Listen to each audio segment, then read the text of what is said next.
let's actually now transition into the topic at hand, which for to us today is going to be Moon Knight.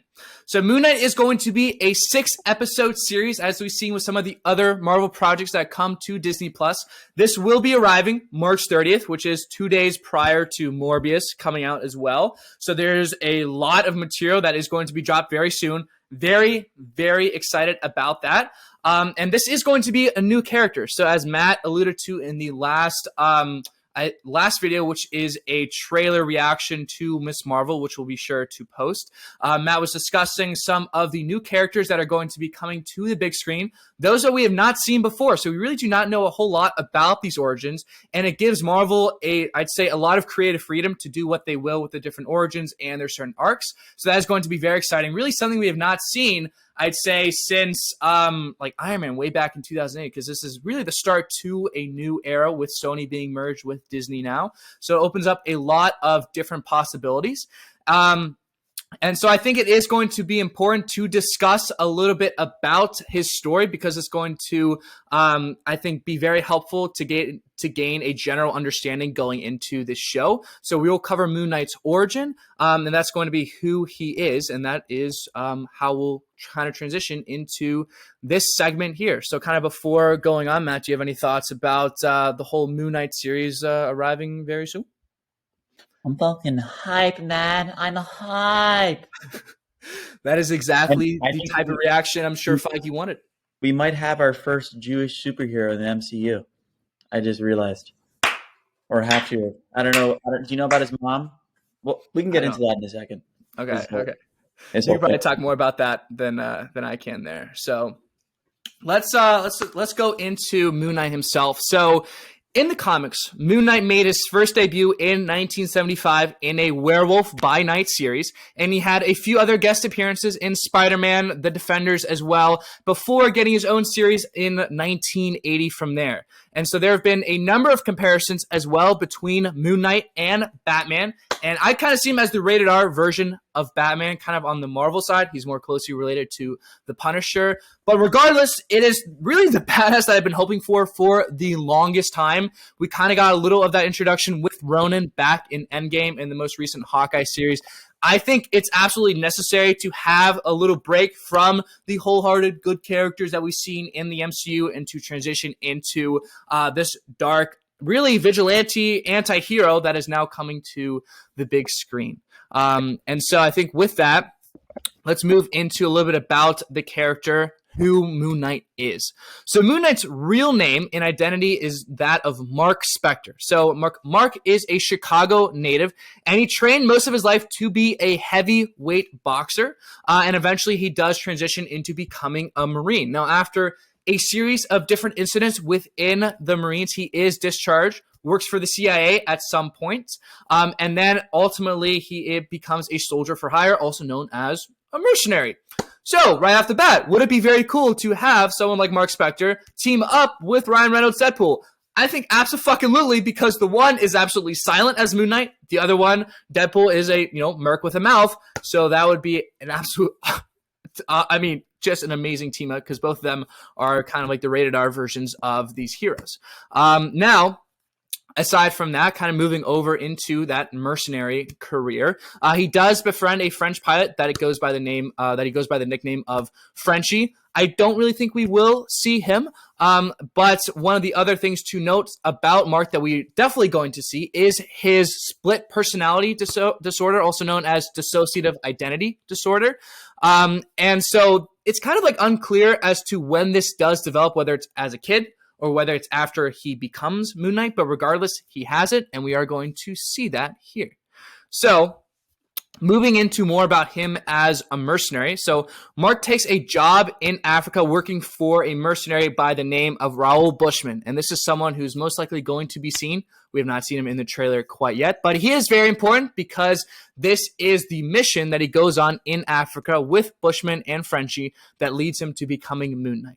So while they're over in kind of, I believe it's South Sudan in Africa there, they learn of a certain archaeological dig that is being performed by a doctor by the name of Peter Alron.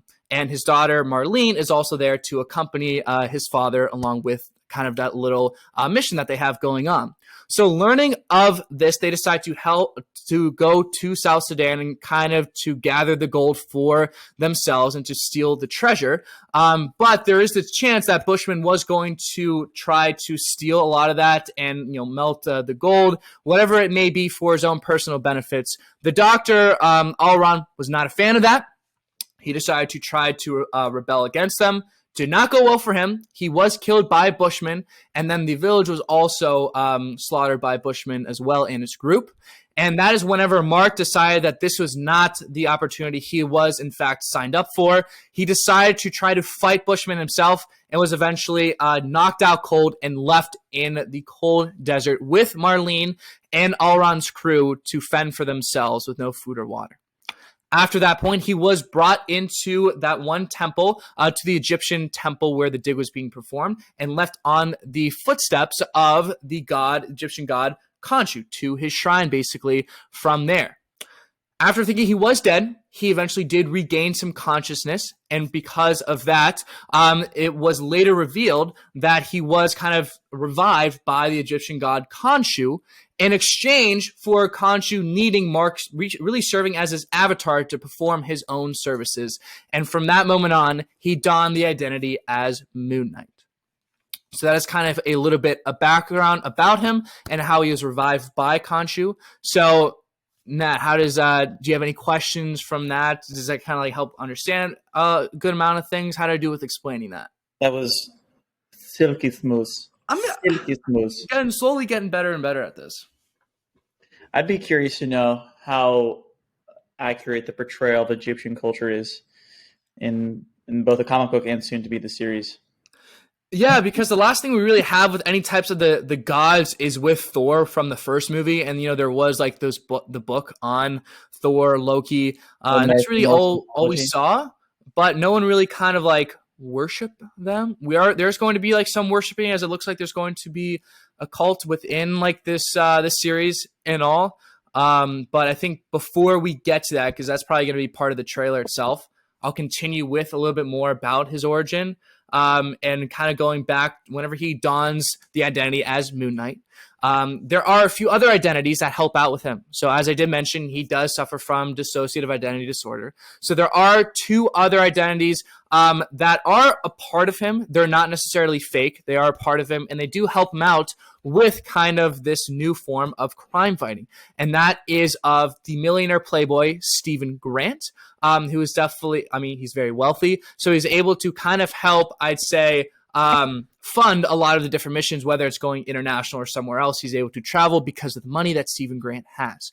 The other is of a taxi cab driver by the name of Jake Lockley. And this is someone who kind of is able to eavesdrop in on a number of different conversations going on the street level. So he's able to hear of kind of some of the other types of he's able to hear of the problems that are going on kind of the down low there, because he's working as a taxi cab driver. So there's two different personalities I think really help out with the vigilante and his crime fighting style.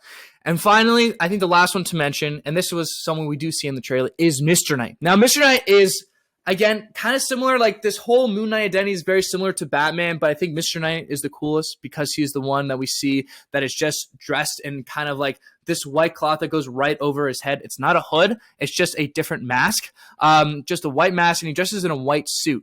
And so Mr. Knight is very well known as being a detective that helps out with police investigations in the comics. And I'd love to see how he's possibly able to translate that into the series now. But that's kind of a little bit about all of his different identities. So before opening it back up, they have a lot of different identities.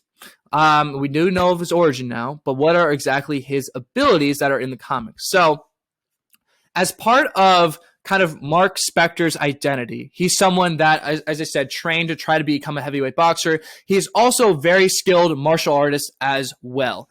So he's very good in hand-to-hand combat and in martial arts. And then also he is a great pilot and then also a skilled marksman as well because of that. Now, there are a few other, really the only abilities that Moon Knight has that he gets from the god Khonshu. It's not really a whole lot. But one of the most well-known ones is that he is able to be brought back to life because he is brought back to life in the first place by Khonshu. There are a number of times when he is killed, but the god is able to revive him. So he does kind of almost have immortality. I would say that is a superpower. And so that's number one.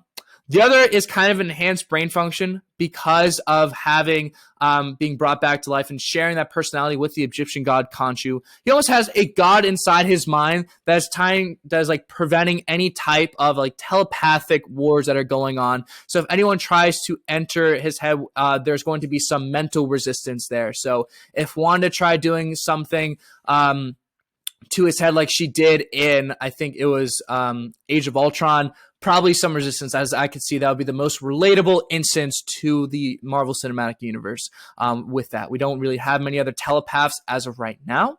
We will possibly get Dr. Charles Xavier, but that's kind of his two main abilities from there.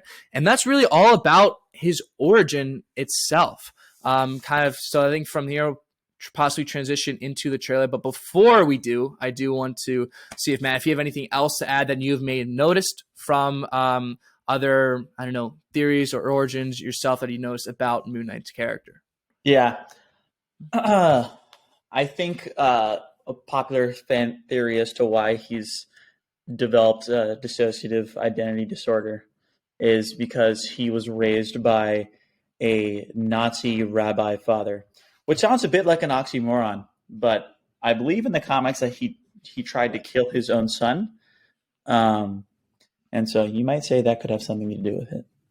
Yeah, I think there was something that happened pretty traumatically as a kid. And I think I do remember reading that I think earlier probably today about that, but it kind of just went like right over my head trying to focus on the more recent things. But it is very unclear as to where he develops this disorder. I'm pretty sure something it's way back from his childhood, as Matt says, with his abusive father, or something a little bit more recent. But regardless, it's from the most recent, trailers. It seems that we're not starting out with the origin. We're going to be doing some flashbacks to that.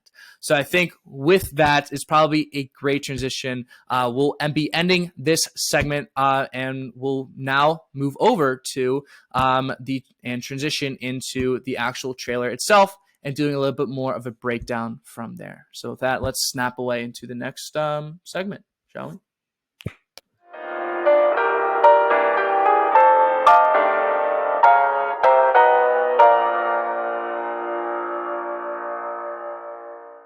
Ooh, that was a good one.